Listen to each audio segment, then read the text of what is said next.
जैसे ही मैंने उस पुराने चांदी के महल के टूटे हुए शीशे में झांका, मेरी सांसें रुक गई। मेरी ही परछाई, पर उसकी आंखें मेरी नहीं थी, गहरी, लाल और क्रोध से भरी। वो पलकें झपका रही थी, जबकि मैं पत्थर बन चुका था। एक ठंडी सांस मेरे गले से टकराई। मैं अकेला नहीं था। मेरा नाम आर्यन था, 28 साल का एक वास्तुकार। मैं हमेशा तर्क और योजनाओं पर भरोसा करता था, भावनाओं या अंधविश्वासों पर नहीं। चांदी महल मेरी दादी का पुश्तैनी घर था, जो एक दूर दराज की घाटी में घने देवदार के पेड़ों के बीच छुपा था। गर्मियों की दोपहर थी और सूरज की किरणें महल की सदियों पुरानी चांदी से जड़ी दीवारों पर चमक रही थी, पर उनमें एक अजीब सी उदासी थी। मैं इसे पुनर्जीवित करने के लिए आया था, इसे एक विरासत से प्रोजेक्ट में बदलने के लिए।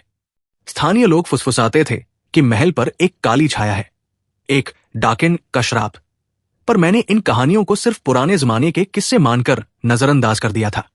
मेरे लिए यह बस एक पुरानी इमारत थी, जिसके लिए एक नई डिजाइन की जरूरत थी।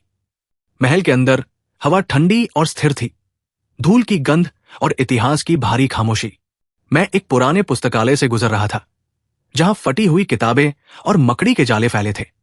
अचानक हवा में एक तेज ठंडक फैल गई, इतनी तेज कि मेरे रोंगटे खड़े हो गए। मैंने अपनी आंखें मींची और खोली, सोचा शायद दिमाग का वहम है। तभी मेरी नजर कोने में रखी एक बिना ढके हुए दर्पण पर पड़ी। वो आकार में छोटा था, चारों ओर काले, जटिल नक्काशीदार लकड़ी के फ्रेम से घिरा हुआ।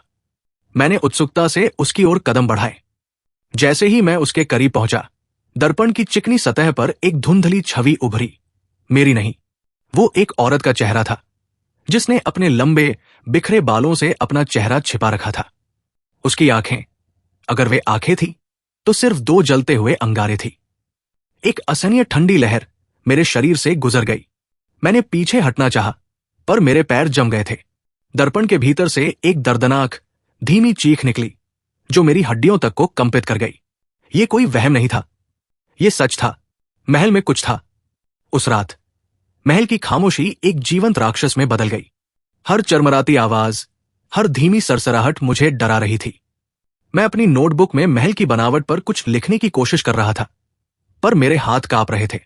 मैंने खुद को यह समझाने की कोशिश की कि यह थकान और पुरानी कहानियों का असर है, पर दर्पण में देखी गई आकृति मेरे दिमाग से निकल नहीं रही थी। अगले कुछ दिनों में अजीबोगरीब घटनाएं बढ़ती गई।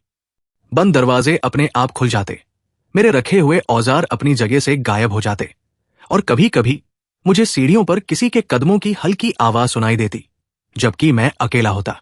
एक रात जब मैं लाइब्रेरी में कुछ पुरानी किताबें देख रहा था, मुझे एक जीर्ण शीर्ण डायरी मिली। उसके पन्ने पीले पड़ चुके थे और उस पर लिखावट मुश्किल से पढ़ी जा रही थी। डायरी एक पिछली मालकिन की थी, जिसका नाम लावण्या था, जो लगभग 200 साल पहले इसी महल में रहती थी।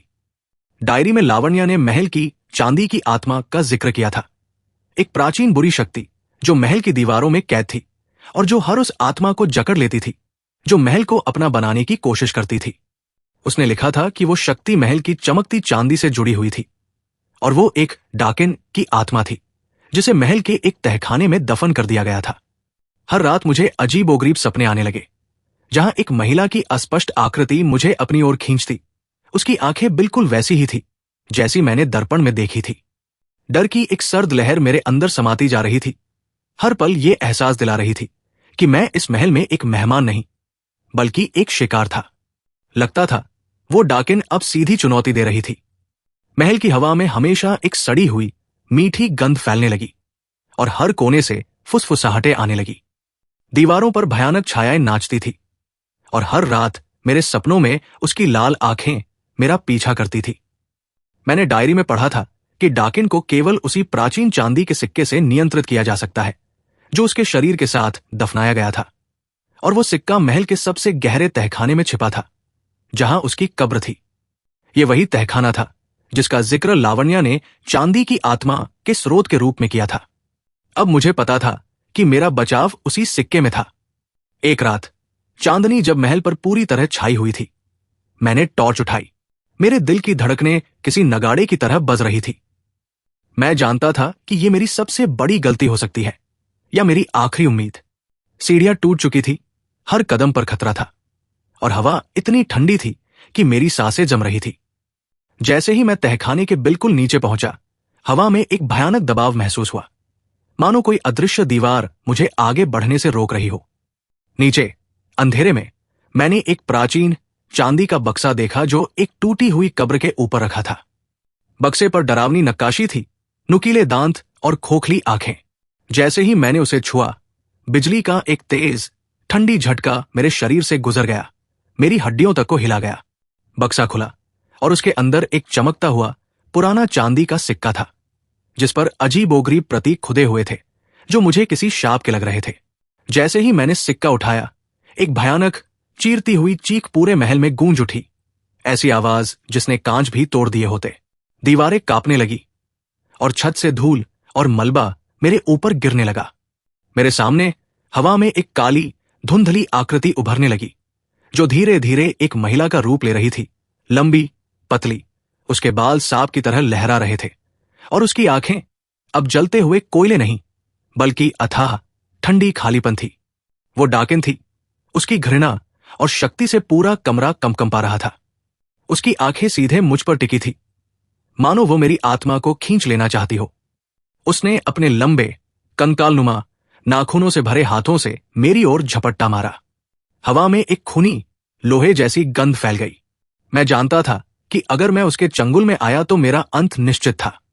मैंने अपनी पूरी ताकत लगाई और सिक्का उसकी ओर उछाला, सीधे उसके सीने पर। सिक्का उसके धुंधले शरीर से गुजरा और पीछे दीवार से टकराकर चमकने लगा।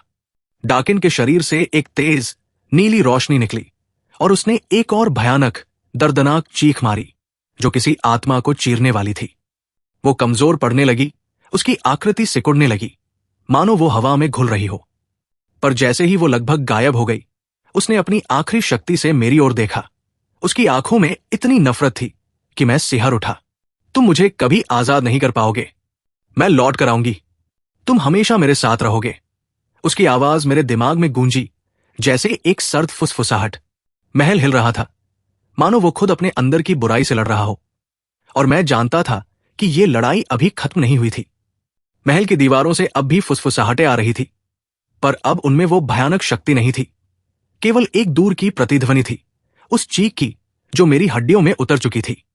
मैंने कांपते हाथों से वो चांदी का सिक्का उठाया, जो अब भी बर्फ सा ठंडा था, पर उसमें से वो डरावनी ऊर्जा नहीं निकल रही थी। डाकिन की आकृति पूरी तरह से गायब हो चुकी थी, लेकिन उसकी आवाज, तुम हमेशा मेरे साथ रहोगे, मेरे कानों में जहर की तरह गूंज रही थी। मैं जानता था कि यह कोई साधारण चेतावनी नहीं थी। मैंने किसी तरह खुद को उस भयावह तहखाने से बाहर निकाला।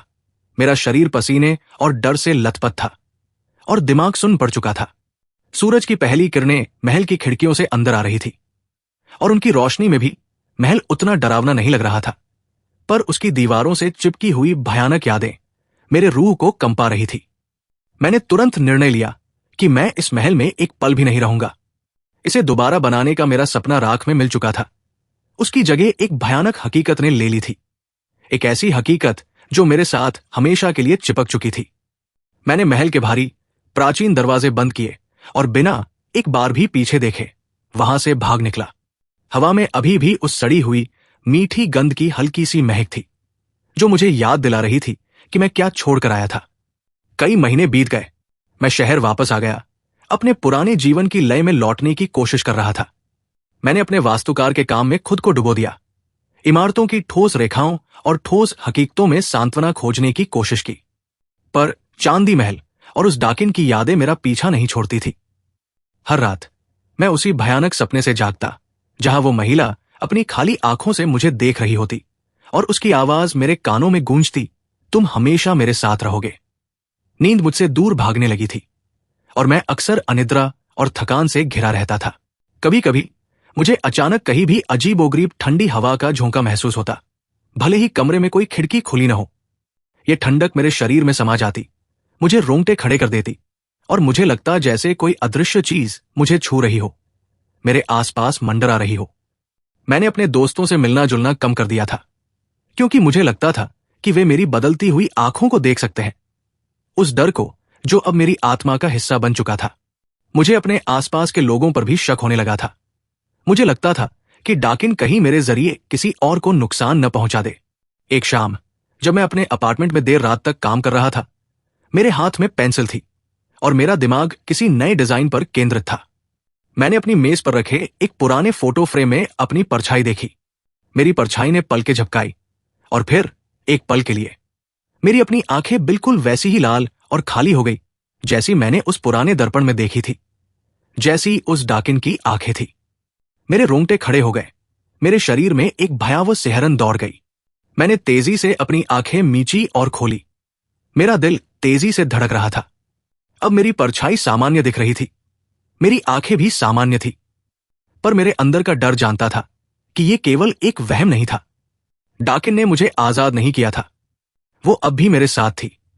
मेरे अंदर हर पल मुझे ये एहसास दिलाती हुई कि चांदी महल का श्राप मुझ पर अब भी छाया हुआ है। अब जब मैं अकेले होता हूं तो कभी कभी मुझे अपनी ही आवाज में एक हल्की सी फुसफुसाहट सुनाई देती है, एक ऐसी आवाज जो मेरी नहीं है पर मेरे होठों से निकलती है। मैं उस महल से भाग गया था, पर महल मेरे अंदर समा चुका था। शायद मैं ही उसका नया महल बन गया था, एक नया पिंजरा जहां वो डाकिन हमेशा के लिए कैद हो चुकी थी, पर उसी कैद में मैं भी फंस चुका था। हर रात जब मैं सोने की कोशिश करता हूं, मुझे लगता है कि मेरी आत्मा एक पतली चांदी की डोर से उस महल से बंधी हुई है और वो डोर हर गुजरते दिन के साथ कसती जा रही है। मैं सिर्फ एक सवाल पूछता रहता हूं, क्या मैं कभी सच में आजाद हो पाऊंगा, या मैं बस एक चलने फिरने वाला भूतिया चांदी महल बन गया हूं?